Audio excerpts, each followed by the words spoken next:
as we are moving to our interactive segment, and to guide us through what promises to be an engaging discussion, I would like to welcome our esteemed moderator today, Mr. Kavinda D'Souza. Mr. D'Souza brings with him a wealth of experience and additionally serves as chairman and non-executive director of BOC UK Limited, chairman and non-executive director of Property Development Limited. He is also a former director of AmCham Sri Lanka. Further, underscoring his global professional standing, he serves as a Global Council member of the Chartered Institute of Management Accounts, UK, where he is a board of director. Please join me in formally welcoming Mr. Kavinda D'Souza and Dr. Veera Singha to stage. Good evening, ladies and gentlemen, dear AmCham members, President Shirendra and the board of directors. Thank you for inviting me. I'm deeply honored to be next to Dr. Veera Singha, our governor, and our Treasury Secretary, Mr. Sirivadana. I think we have a full house, Governor and Mr. Sirivadana, and that is a testament of how the business community and the chamber sees the positive contribution that you all have done to Sri Lanka. And before we get into the Q&A, let me set the stage.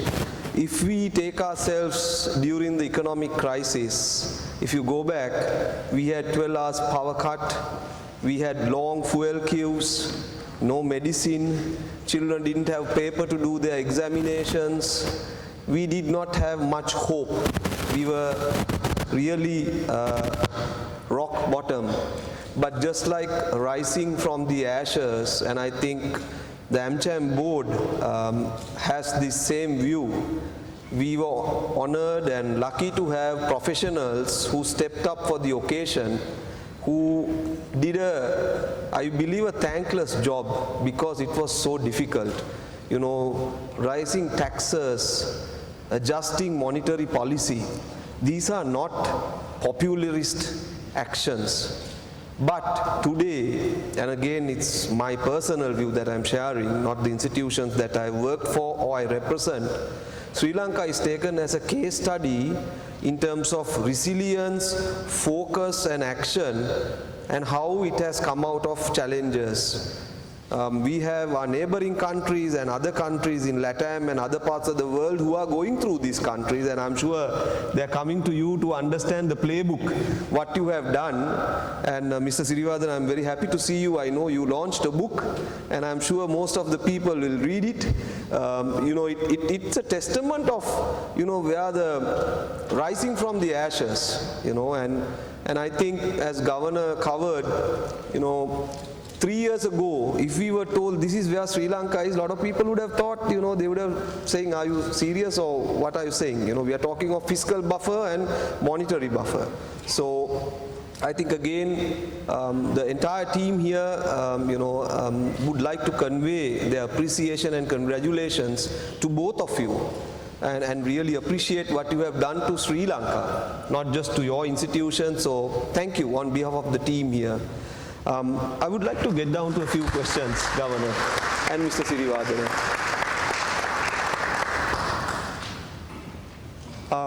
First, we have a Slido as well, so people can raise questions, and of course there's a FM mic going around. People can ask questions as well. Let me start off with a question to you, Governor. I think we covered the challenges and the road to recovery. Governor, both you and Treasury Secretary have been instrumental in steering Sri Lanka out of this critical phase of economic crisis. Looking ahead, what do you see as the key headwinds that could challenge the path to sustainable recovery and long-term economic stability? I think basically headwinds can be twofold. One is the external headwinds, as we right now see. No one can ever predict what will happen in the future in terms of you know, unforeseen events. For example, no one predicted the pandemic in 2019. No one predicted this kind of shock of global trade. So that even some geopolitical issues, the wars, all this can distort economic activity. So those are the things that, as I said earlier, I think that's what's important is to, I don't think anyone can predict what will happen, but important one is to prepare for us to meet this kind of unforeseen events going forward, how best we can prepare for those kind of events, then obviously we can mitigate all this kind of shock. That's externally. Internally, what I say is all up to the policy makers, the authorities, the government, central bank, for us to have right policies while keeping buffers to meet all these unforeseen events. But internally, there can be also that kind of uncontrollable events. For example, any climate event can have a short-term impact on, for example, the food prices. That's our responsibility is to maintain low and stable inflation. Then we need to have instruments to deal with that kind of situation. I'm sure in the new Central Banking Act, especially in terms of price stability and also financial system stability, the other one is there could be a risk in terms of unstable financial conditions for whatever reasons. So what's important is that even domestically, if we have proper institutional framework to deal with that kind of situation, I think we can manage that. It is what we need to ensure is that we can't be complacent that something will never happen. We can be positive, but we should be able to prepare for any unforeseen event locally and externally. That's one part. Those are events that have no control on the authorities. Second part is the continuity of the policies in the right direction. That's also in the history of Sri Lanka. We have seen continuation of from one administration to other administration, changing policies. It's historically that has been even a bigger risk. But as I said earlier, what I see now, there's a broad understanding of what are the right policies going forward. If you look at last 3 years since the crisis has given us, broader public has learned a lot. That public, basically, I don't think here in general public will support moving, deviating from right policies towards wrong policies, that people will basically react to that. That's a good part of the lessons learned from the crisis, is that there's a kind of predictability in terms of the right path. There's one thing I always agree with SG, why we had to go to IMF several times, is that basically we go to the IMF, move into a kind of corrective policies, and once they go, we're going back to 2 steps backwards and bad practices. I don't think we can afford to do that again. For last 3 administration, good part of that is that moving in the right direction. It's the same kind of overall policies are basically being taken forward. That is a good assurance that in terms of policy errors, it's highly unlikely that could happen going forward. There's a bit of a predictability and certainty, for example, fiscal policy. No one talk about maintaining 2.3% of private surplus forever. No one talk about the inflation being 5% for forever. That's our mandate.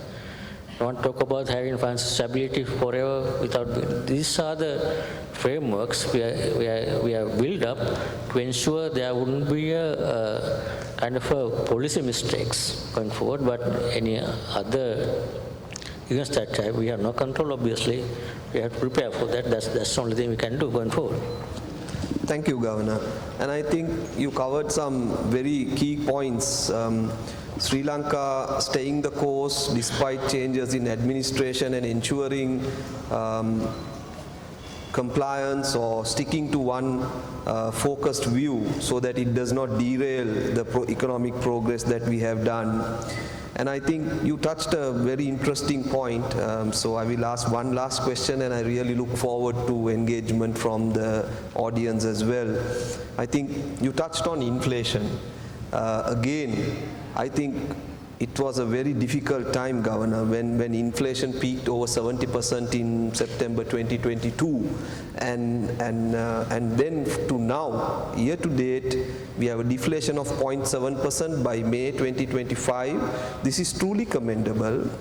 And we have now begun to see a rise in food prices, with food inflation reaching 5.2% in May. The central bank published these details on Friday. It's available on the public domain, so those who are interested can read the central bank press announcement.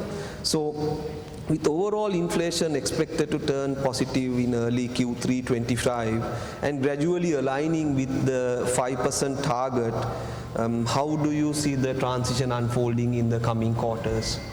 Yeah, I think when you look at our monetary policy, the inflation, now we have a much more transparent monetary policy framework where we kind of publish what are our expectations in terms of inflation. We have clear mandate given by the government in terms of target, that's a 5% medium to long term. So we are seeing this changing, deviation from the 5% mainly into deflation in the last, I think, 3 quarters, mainly because of the changing in administrative prices like electricity tariff was reduced more than what we all thought. That has impact on the headline inflation. Even like what you said, the food inflation, close to 5%, is also kind of a supply side impact. For example, the related food prices always is a seasonal, and also there can be climate events as well as some of the short-term things can have impact on the food inflation. That is nothing to do with the monetary policy. Those are one is seasonal. There could be some permanent increases, but over a period of time, those will disappear and settle into what our target range of 5%. Our assurance, basically our mandate, is to maintain around 5% with a band of 2 plus or minus within the 3% and 7% band is the right level of inflation medium to long term basis. So we are confident based on the monetary framework in more transparent accountability also is independence, is central bank independent, we can implement policy now, a new central bank act, and also we are accountable and we have to be more transparent. That's why whenever inflation target was breached, even the breaching of the lower bound, we have to write to the parliament, explain to the people. One is inflation report, other one is the accountability to the parliament. That's next week, this week we are going to the parliament to explain why this was deviation and what are the corrective measures we are taking to bring back the inflation to target. I think we, based on our projections, I think based on all the information forward-looking basis and based on current monetary policy stance, and the way that economy has been recovering and looking at the output gap, how much economy can recover up to the level that been overheating. So we are calibrating as the right monetary policy right now based on current monetary policy. I think it's clear inflation will come back to headline inflation to 5%.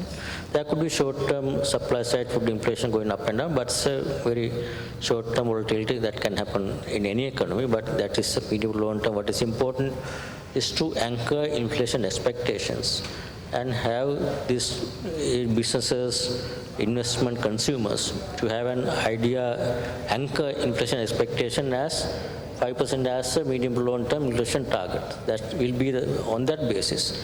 When anyone making investment decisions or negotiating wages, you have to take into mind, so you have been able to deliver that credibly, and that will be the inflation going forward.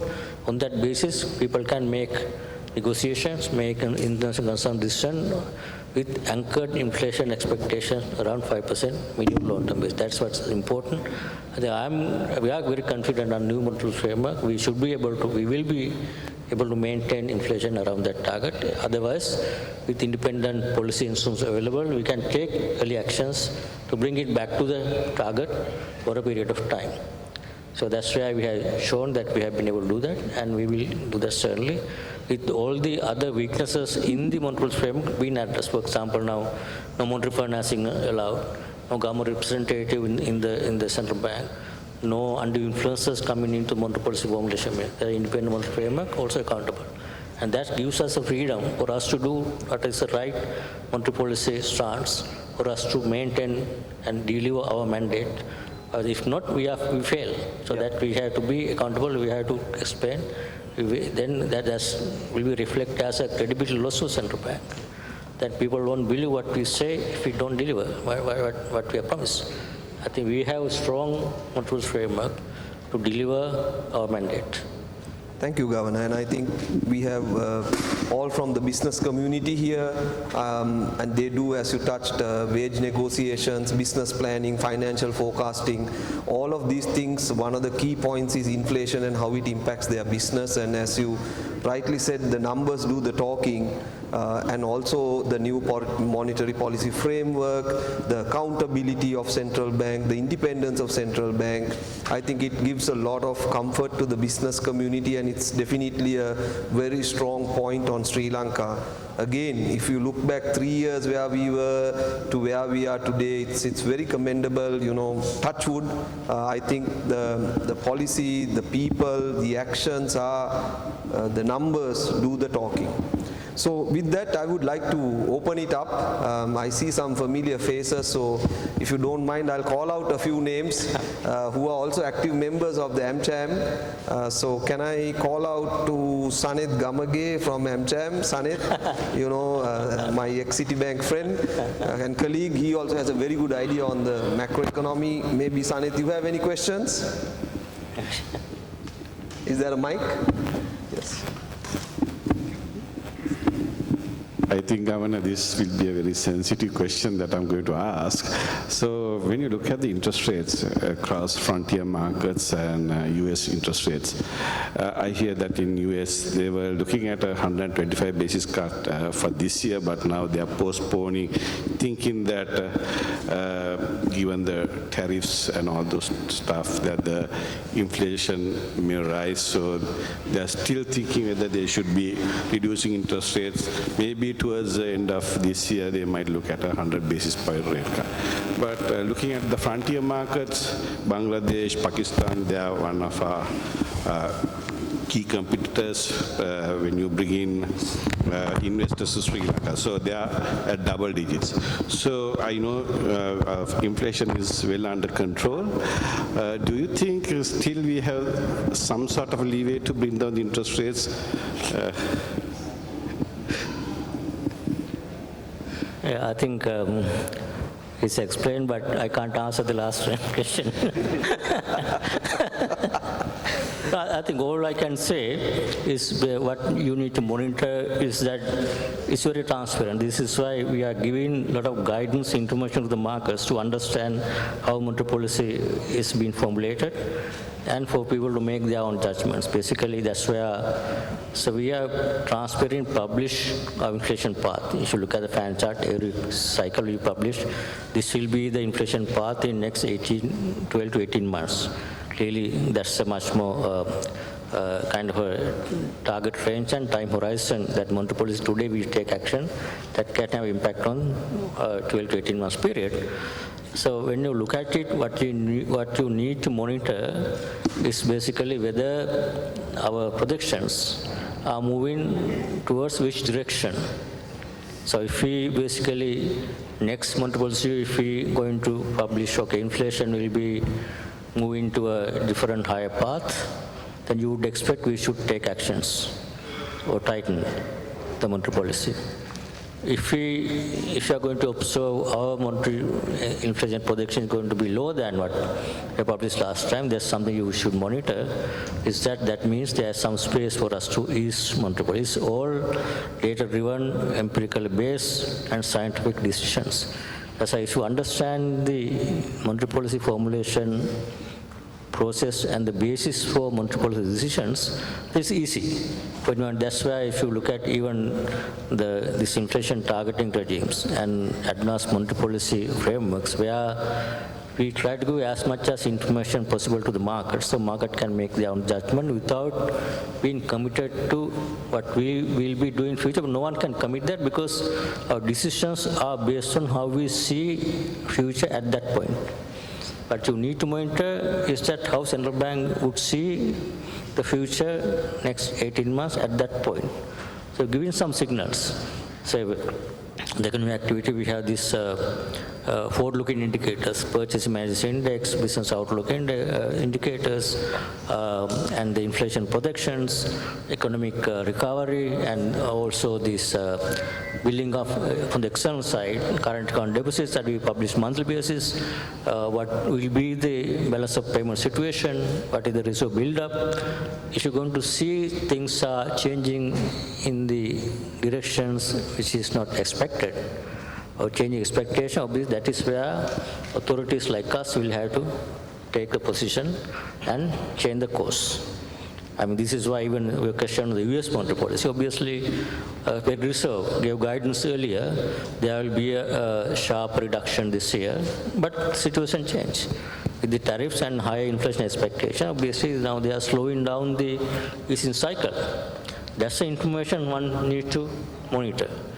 Once you monitor that information, that's why we as central bank trying to be much more transparent without being basically giving any firm decision or guidance on monetary policy. That is, no one can do this. Even I can't say, I don't know what we will do in the next monetary policy review, because we have to wait and see at that point. But the information available for us, we will make that decision at that point.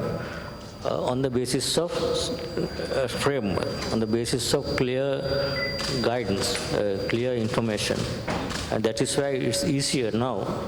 Otherwise, in the historically, sometimes very difficult for markets to predict the inflation or monetary policy actions. It's more transparent central bank, it's easier.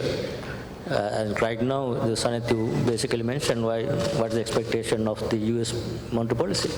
It's because that's a very transparent process. It's always talk to the market with the guidance, and then one can predict what will happen in the next few. But no one can certainly say what we'll be doing is not possible. Thank you, Governor.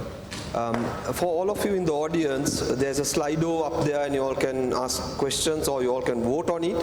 So I'm going to go to Slido, and the most popular question, because each one can give a thumbs up on that, at the moment the most popular question from Slido, Governor, is what regulatory or policy barriers are preventing international payment gateways such as PayPal, Stripe from operating fully in Sri Lanka?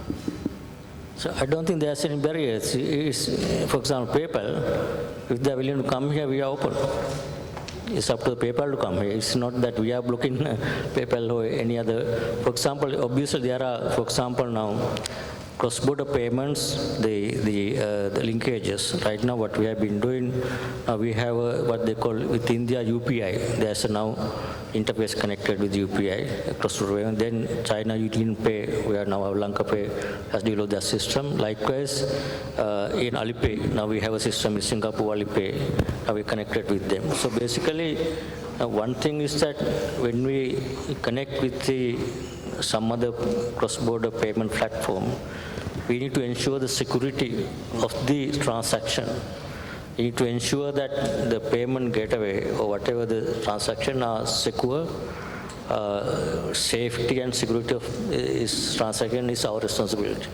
That's why when we enter into those agreements, we certainly look at the frameworks of how much secure, whether they are regulated by a good regulator, and we can share information. If there's anything happen, we can share information. We can take necessary measures. That will ensure the safety of the.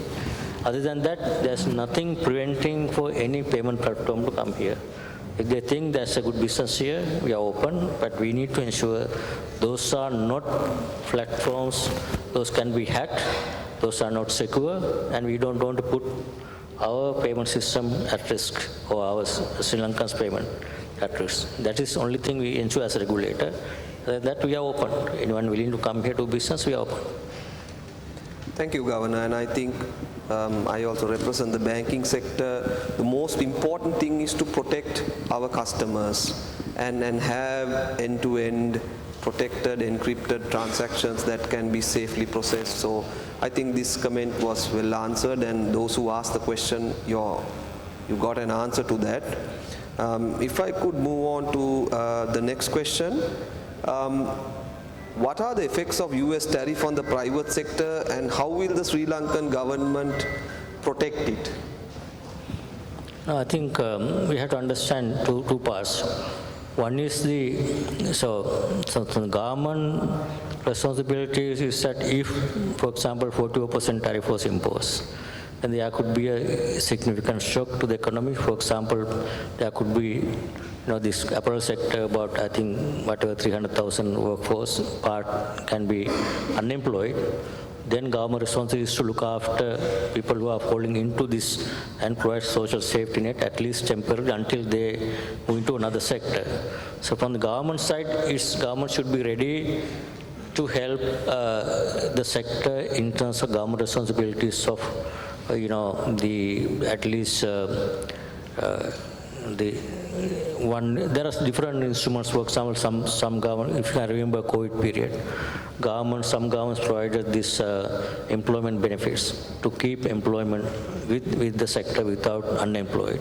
Other one is to give them unemployed people, give access to social safety net, so that temporarily they can be basically given support by the government. And also some of the industry support. For example, COVID period, in a lot of markets, taxpayers' money was used to support short-term support for the businesses to stay afloat. So those are the government responsibilities. But while having that, it comes at a cost. Government can never do this without a cost. It's all taxpayers' money. Someone else should be paying that. So which means then this is only a temporary short-term measure government can support to mitigate the shocks to the overall, basically, social impacts. In terms of businesses, obviously, then you need to change your strategies, different ways of doing business. That has to happen. Other part, especially this kind of shock, what government can do to negotiate and have access to other markets. So that's government responsibility to negotiate with some other countries, have free trade agreement, have more market access, collaborate with other markets together to have broader market access, if not to US, some other European markets or Asian markets. Those are government responsibility. Whereas at the same time, I think businesses, private sector also need to adapt to a different situation and get ready to change the business models. I think that's basically what I can say. Thank you, Governor. I'd like to open it up again to the audience. Yes, Bertram from Chevron, Managing Director. First of all, I'd like to echo Kavinder's sentiments to the Governor on the wonderful job, and thanks for turning us around from where we were. But I'd like to fast forward 3 years hence to 2028, because we know that's the period when foreign debt repayments are set to commence. So just to check, Governor, what's your view in terms of our preparedness as a country to face 2028? I mean, if you look at even now, we are servicing foreign debt. For example, now after restructuring, before restructuring, we had to pay $6 billion or $6 to $7 billion external debt service obligations if sovereign debt was not restructured. After restructuring up to 2028, we are not paying the capital, but paying interest, which is amount to, on average, up to 2.75 billion per annum, like debt service obligations and the current obligations. Beyond 27, we start gradually paying the principal amounts, which should it should go around, on average, next 10 years, like 3.25 billion up to 3.5. The new borrowings came in between, it can go up to around $4 billion per year. So I think when you look at debt service obligations, historically, when we had $6 billion per year debt service obligations, maximum we had reserves $8 billion. So now going forward, even beyond 2028, maybe 3.5 to 4 billion annual payments. And if we build reserves double that amount or even higher than that, I think it's very comfortable level of reserves that we need to have. That's a buffer that I'm talking about. We need to build is that now we are building from 0 to 6.5 billion up to this point with 2.75 billion next 12 months payments. So already double the debt service obligations. So if we build, say, another, say, 9 to 10 billion, I think based on IMF baseline, it will build up to 13 billion in 2028. I don't think we need that much of resource for us to service 4 billion per year. So I think building resource too much is also costly, expensive, unless if there will be a continuous current account surplus. Unless if they are generating more foreign exchange income, then obviously you can build more out of the income generated, foreign exchange income generated through the economy, through current account surpluses. That's what we are seeing last 3 years. Last 2 years and this year. This year also going to be a third year of current account surpluses we never had in the past. Even 1 year, I think very rarely, long period we had this surplus, 1950s. So we have changed the structure, and for us to be able, because that's the whole reason why debt was restructured, for us to buy time and extend maturities and be able to service in a much more comfortable manner. So this story about after 2028 this will collapse is a completely myth. I can assure you. From 2.75 billion debt servicing to 3.25 or 3.5, even 4 billion, if anyone thinks that's a challenge, you could have collapsed a long time ago when we are paying $6 billion when we have 8 billion reserves.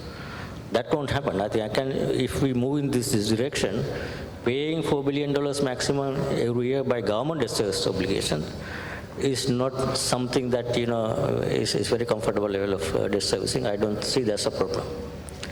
That's what people talk about this, 28 stories about is gradual repayment of, if you look at the debt recycling, the framework is until 2032, debt service payments as per GDP should be lower than 4.5% of GDP compared to 9.4% of GDP we had in 2022.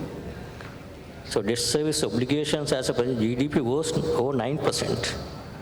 This was reduced below 4.5% for next 10-15 years. So what is the burden compared to the burden we had? If we can't generate foreign exchange earnings to service debt service of below 4.5% GDP, I don't think we should not be talking here. That can't be a concern. Otherwise, there's no point of restructuring this debt. Thank you for asking that question. This is a lot of people have this perception and creating doubts about this, our ability to pay beyond 2020. Obviously, one thing we need to ensure, as I said earlier, we need to move in the right path. If we, going back to the policy we had in the past, even before 2028, we should be, we can be down the line, That is what is important. Thank you, Governor. So in the interest of time, I can have one more question. One. Yes. Yeah.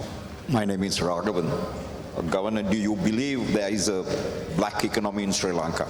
Because is there a black economy in Sri Lanka as Finance Minister articulated today? My second question is, you are talking about everything is data-driven which you have. Am I right? Yeah. Okay.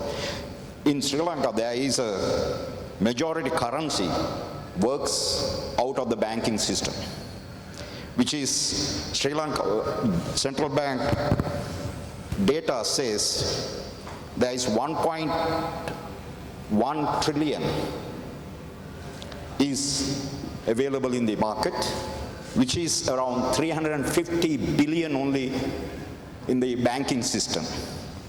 And 2024, physical cash circulation has increased 14.8%. So your projections and what you are articulating within the data which is available within the system, but do you guarantee this nation, being a banker so long in the government sector and also Treasury Secretary being here for 35 to 40 years, this circulation will come to the government or banking system? That is 77% of cash circulation goes without the banking system. That is my two questions that if you can answer. Yeah, thank you. Very important question. Let me explain that.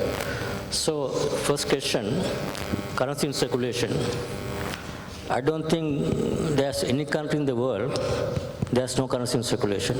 Currency must be in an economy for circulation, for smooth transaction, smooth, economy to do all transaction. Now people talk about this cashless society, no currency, digitalization. And I give one example. Last week we had a international conference here, Financial Stability Conference, where Indonesian Central Bank came and made a presentation here. Indonesia is one of the countries, digitalization very successful. Payments happening within the system, I think over 90% compared some years ago digitalized. Still, currency in circulation is much higher than in Sri Lanka. As a percentage of GDP, currency is still in the economy. I don't think you can have any economy with no currency. That's a fact. You need to have currency in the circulation. So what you refer the numbers, obviously currency in circulation will be increasing all the time. Even Indonesia, currency in circulation increasing by 10%. In our case, 5%. 10% every year. Still, they have to print notes and coins. Coins, print notes for usage of the public currency in circulation. That is, there are two things. That is not black economy. There are two things. One is the informal economy and formal economy. So informal economic activity, for example, country like Sri Lanka, is a larger, small businesses are more informal economy. They need currency to their businesses. Black economy, what President refers, are the corruption economy. That's a different thing. What we talk about is the corruption happening in the public sector, earlier in the, say, the political system. That is not necessarily related to the currency in circulation. Those are two different things. If you address corruption, what they call black economy refers by the president, even today morning I was there, he was all there, it refers to the corruption, corrupt activities. For example, he refers to taking bribes from some public services. Those are corrupt activities. But it doesn't mean that's also happening in cash. That's why the one example, RME collected 40, whatever, some money in the wallet, that's a corrupt activity. But that does not mean currency should not be for normal small vendor, any business. They should have currency to do their business. Two different things, informal versus formal economy versus reducing corruption by digitalization to minimize those corrupt activities. Digitalization will help. But currency should be there. That I want to ensure. I don't think we can eliminate currency in any country, anywhere in the world. Currency should be there. Currency also will be. There's a saying that currency, cash is the king in an economy. Even fully digitalized, you can see transaction can happen digital. When you go to, say, advanced economy, when you go to market, always you make the payment by phone, but store in value, still people keep currency as a store in value. That you can make it zero. I don't think any country will make it zero. Please understand the two different things here. That's why some misperception, when you talk about digitalization, people talk about it's a cashless society. I think this one, a good example is that forum said, it is not cashless society, cashless society. You do transaction more digitally, not using cash. Cashless society, not cashless. You can never have a cashless society. You need to have cash in any economy. Thank you, Governor. I think in the interest of time, we need to stop the questions. But I want to thank the audience. I think we had some very engaging, really meaningful questions. And thank you, Governor, for giving very focused answers, which helps to get clarity on the questions they had. So with that, I'd like to hand over to the MC, Avisha. Thank you, Avisha.